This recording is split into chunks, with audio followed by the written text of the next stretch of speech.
Interference in the thin film due to reflected light.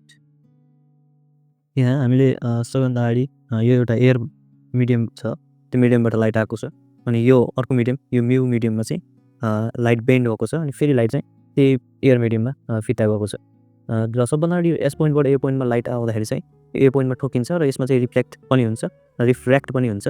रिफ्र्याक्ट भएको चाहिँ यहाँ एदेखि बी पोइन्टसम्म पुग्छ ट्राभल गरेर अनि फेरि बी पोइन्टमा फेरि अर्कोचोटि रिफ्र्याक्ट हुन्छ। रिफ्लेक्ट हुँदाखेरि फेरि यता माथि आउने भयो र बी पोइन्टदेखि फेरि यहाँ पोइन्टमा यो लाइट चाहिँ के हुन्छ त रिफ्लेक्ट हुन्छ भने हामीले यहाँ चाहिँ यो फिगरमा चाहिँ यो एसएबिएफ चाहिँ लाइटको पाथ हो अनि यसमा चाहिँ बीदेखि सी पनि जान्छ लाइट, एदेखि एन पनि जान्छ लाइट, त्यो चाहिँ रिफ्र्याक्ट भएको भने यहाँ ल्याङ्ग्वेजमा लेखेको छ। Consider transparent thin film of thickness T and refractive index mu, a ray of light SA is included on the upper surface of a thin film at point A, making angle of incidence I. At point A, a ray of light is partly reflected along AT and partly reflected along AB, making angle of reflection R. यो भनेको हाम्रो एउटा transparent thin film of thickness जसलाई हामीले टीले represent गरेको छ, त्यो चाहिँ यसको रिफ्लेक्टिभ इन्डेक्स चाहिँ म्यू छ र एउटा रे अफ लाइट चाहिँ यहाँदेखि पास हुन्छ यस ए भएर अनि त्यसपछि त्यो चाहिँ upper surface of thin film at point A making angle of incidence i भन्ने एङ्गल बनाउँदै र ए भन्ने पोइन्टमा चाहिँ लाइट चाहिँ आधी लाइट चाहिँ हाम्रो के हुन्छ भन्दाखेरि रिफ्लेक्ट हुन्छ, रिफ्लेक्ट भएर एन बन्छ अनि आधी चाहिँ हाम्रो रिफ्लेक्ट हुन्छ एबीतिर है त। अनि त्यसरी चाहिँ हाम्रो रिफ्लेक्सन एबीतिर गएकोले चाहिँ आर भन्ने एङ्गलमा यहाँ रिफ्लेक्सन बनाएको देखाएको हुन्छ।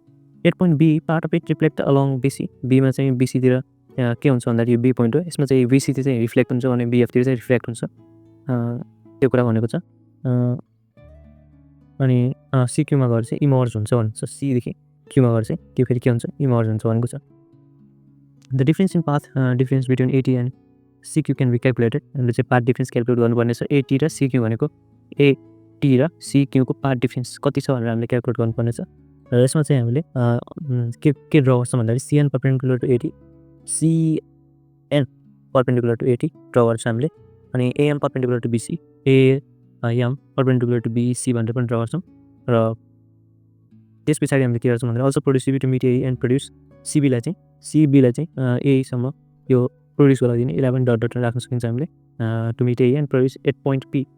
Now the optical difference path होइन पीसम्म हामीले त्यसलाई प्रोड्युस गरिसके पछाडि अब अप्टिकल डिफ्रेन्स भन्ने चाहिँ हाम्रो यहाँ उसरी हुन्छ x is equal to mu AB plus BC minus C होइन। अब अप्टिकल डिफ्रेन्स भनेको के हो भन्दाखेरि चाहिँ अप्टिकल डिफ्रेन्स खासमा भन्नुपर्दाखेरि चाहिँ जियोमेट्रिक डिफ्रेन्स टाइम्स म्यूलाई चाहिँ हामीले अप्टिकल डिफ्रेन्स भन्छौँ।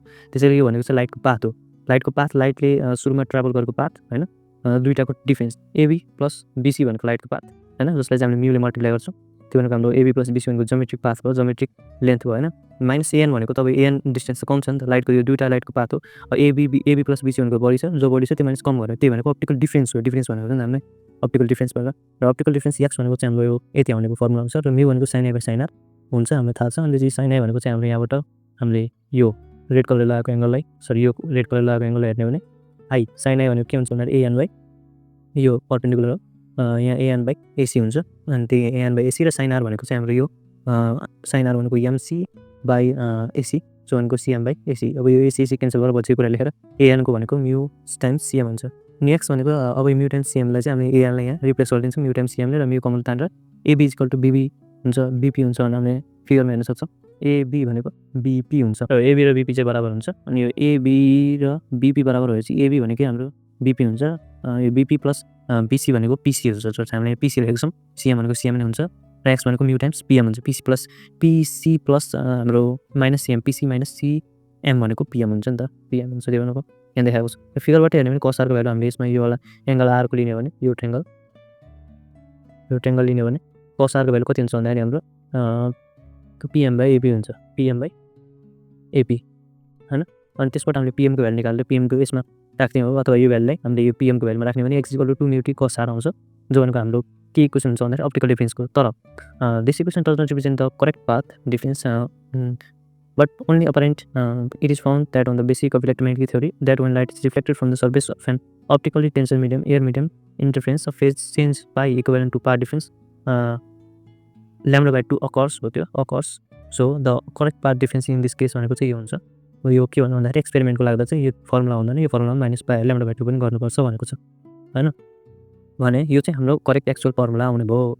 यस पछाडि कन्स्ट्रक्टिभ इन्टरफेरेन्स भनेको इफ पाथ डिफरेन्स भनेको चाहिँ x equal to n lambda छ भने अनि यो चाहिँ हाम्रो कन्स्ट्रक्टिभ इन्टरफेरेन्सको फर्मुला हुन्छ। एन लैम्डा भने x equal to n lambda भने हामी युङ्स डबल स्टेटमेन्ट पढेको त्यसमा चाहिँ हामीले n इक्वल टु 0 1 2 3 गर्दै n पुग्यो भने 2 mu t cos r minus lambda by 2 equal to n lambda हुन्छ। यो भनेको हाम्रो n लैम्डा कन्स्ट्रक्टिभ भनेको हाम्रो के भन्दाखेरि ब्राइट फ्रिन्जको लागि। अनि यो भनेको चाहिँ हाम्रो 2 mu t cos r equal to n lambda plus lambda by 2 lambda by 2 लाई उता लगेको।